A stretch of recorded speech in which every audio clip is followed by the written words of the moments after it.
Okay, so what do you need to do for the linearization of data? Y'all know that linearization is a key, especially when we're doing labs and things. So what we're looking at is a couple of examples of how we can look at how we linearize stuff. All right. So we have a car that's traveling at a constant speed and a constant time in a constant time. So if we look at this data, 40 meters in 2 seconds, 80 in 4, 120 in 6, you can see very clearly that it is linear. Okay. The points clearly form a line, and the slope of the line can be used to find the constant velocity. How do we know that?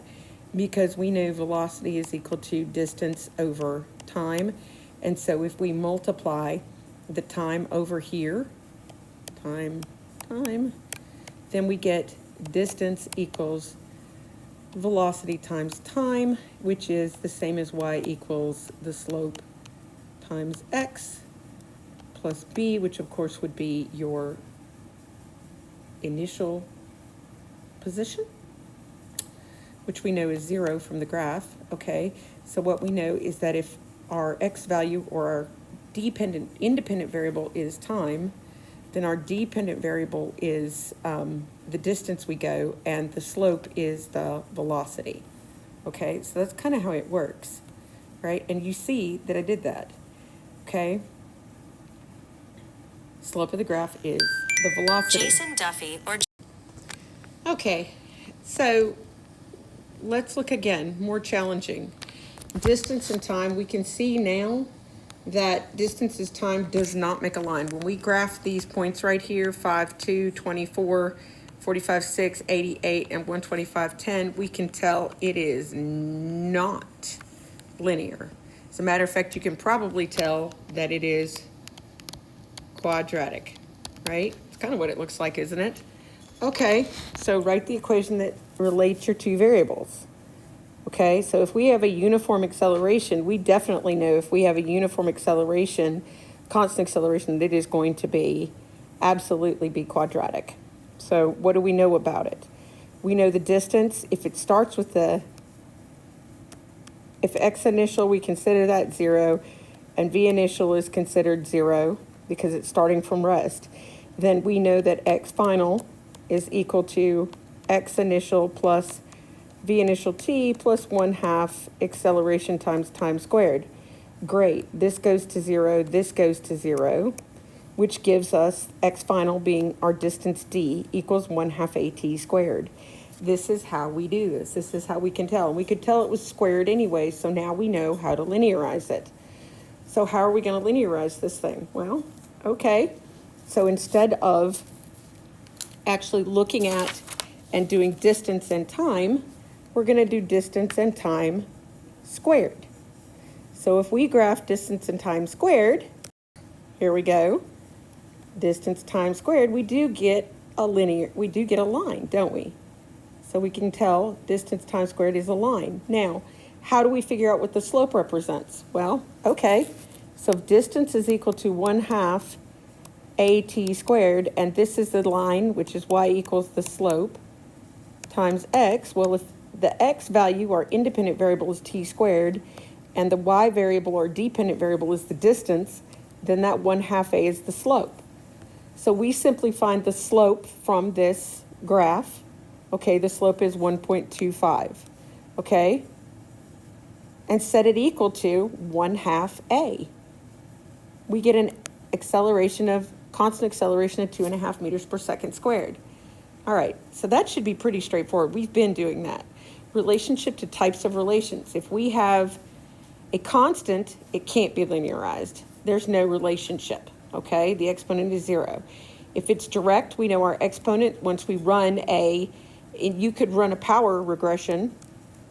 In our power regression, and you've seen this before, if we run the power regression and that power, remember y equals a x to the b, this exponent would be my b. If b is 0, it's constant. If it's 1, it's direct. If it's linear, it's already linear, then you don't have to worry about it. It's quadratic, it's going to be close to 2. Root will be 1/2, inverse is -1, and so on.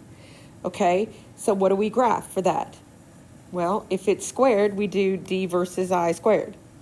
If it's root, we do d versus the root of I.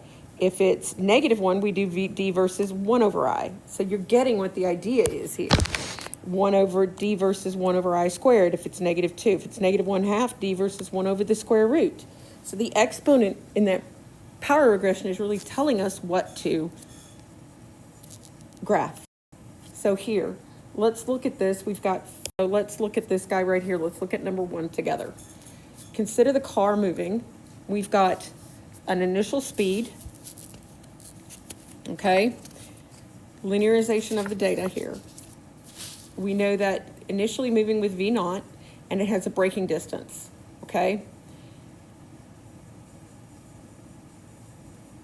State a basic equation of motion that relates V naught, D, and A. Well, okay. So we're going to look at an equation that talks about distance, acceleration, and velocity. We don't no time, right? So there is no t, which means we are going to put v final squared equals v initial squared plus 2a delta x. Okay. Well, v final is 0. It's coming to a rest. So this goes to 0. This is our v initial we're talking about. Plus 2a. Sorry, this is delta x. I don't know where I got that from, but delta x is going to be d. So now we're going to look at this and we're going to see what do we need to graph. Okay. Well, I can already tell that v squared, we've got v naught squared equal to -2ad. Okay. So how do you tell that it's not going to be this is like my x, isn't it? And this is going to be my y. So I need to get this in terms of x, and I'm trying to get this in some terms of y equals some kind of slope times x. All right, so we know that this is going to be our dependent variable. This is our independent variable. Okay, so what do we notice here? We have a quadratic relationship because v naught is squared. Okay, if v naught is squared, then v is going to graph as a quadratic. All right, using your equation from part A, explain why v naught squared versus d will be a line. Because v naught squared equals -2ad, we've got a y here, fits that slope times x. There's a direct relationship between d and v naught squared. Okay, so if x is our d and y is our v naught squared, then our slope is represented by -2a. Okay? So our slope equals -2 times the acceleration. In this case, it's negative because it's slowing down, isn't it? See how that works out? So v naught squared is from 0 to 900, so we're going to go by hundreds here.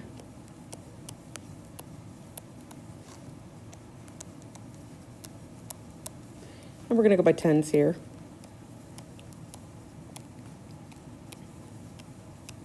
Okay, so D is at 5.8.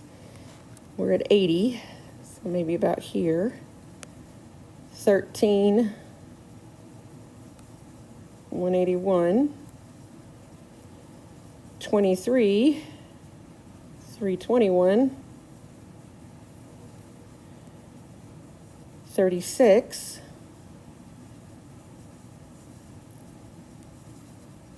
Here, and look at that, it's looking pretty linear to me. All right, right here. 51 is going to be 723, and 70 is pretty much going to be right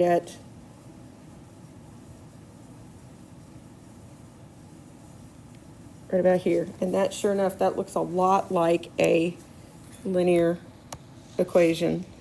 So if we draw in using a ruler, line of best fit here, then we're going to pick 2 points and find the slope. So I'm going to pick this point right here. This works really well at the very end.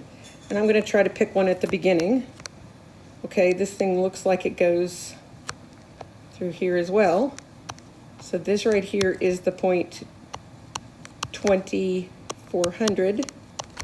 This right here is the point 6800. So now we're going to find the slope. So the slope is going to be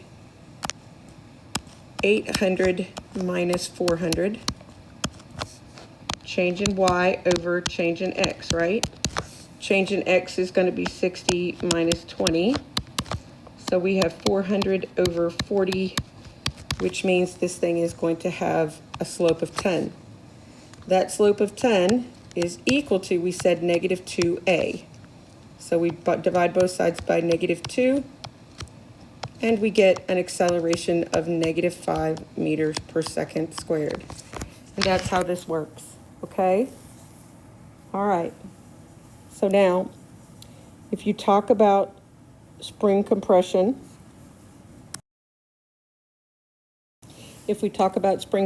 I'll go ahead and tell you that this is going to be spring potential energy is equal to the gravitational potential energy. It starts with spring compression and ends with gravitational. That would be 1/2 kx squared equals mgh. That's your equation that you're going to have to be playing with. So when you're talking about this, all right?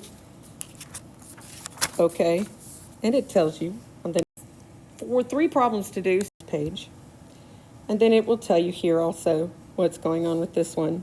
They give the relevant equation right here. So do the next 2 problems and figure out how to find out what your slope stands for. All right.